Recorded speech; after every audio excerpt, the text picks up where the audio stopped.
The fantasy season is coming to a close, so the Yahoo team did a first-round mock draft for next year. With the first overall pick, Matt Harmon selects Puka Nacua, who, if he hits his projection tonight, will be the overall wide receiver 1 of the last 2 years. He would pass the second pick, Jamar Chase, made by Chris. He has over 300 targets, the only player of the past 2 seasons, and he has 350 of them. Still scored 20 points per game with the Joes at quarterback. I was then up and took who I think is the safest running back in Jahmyr Gibbs. His one thing last year was he didn't have elite volume, and then his volume this year was the fourth best. And unlike Bijan, Achane, JT, there's not much of a quarterback concern.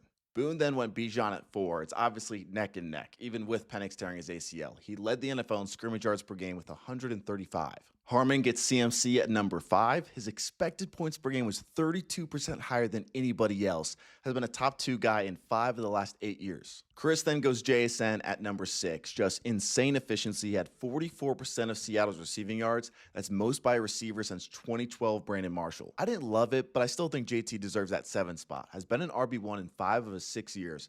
And if you took half of his touchdowns away, he would still be the RB6 this year. Boone then goes Achane at number 8. His worst game this season in PPR was 12.8, which he still had 98 yards. At pick 9, Matt Harmon goes James Cook, who's similar to Jahmyr Gibbs. At expected points per game, his volume goes from RB27 in 2024 to this year RB8. And it doesn't seem like it, but if you take out CD's game where he played like 5 snaps, 89 receiving yards per game this year. That's behind only Puka and JSN. I then went St. Brown at number 11. Devontae Adams this year at a 33% red zone target share, the second best in the NFL. St. Brown, 8% higher at 41%. He's been a top 5 receiver in fantasy for 3 straight years. In a big one at 12 for Boone, the first tight end in the first round in a long time. Trey McBride, 18.9 points per game this year. The last time a tight end was drafted in the first round was in 2022, Travis Kelce. The year prior, Kelce averaged 18.6.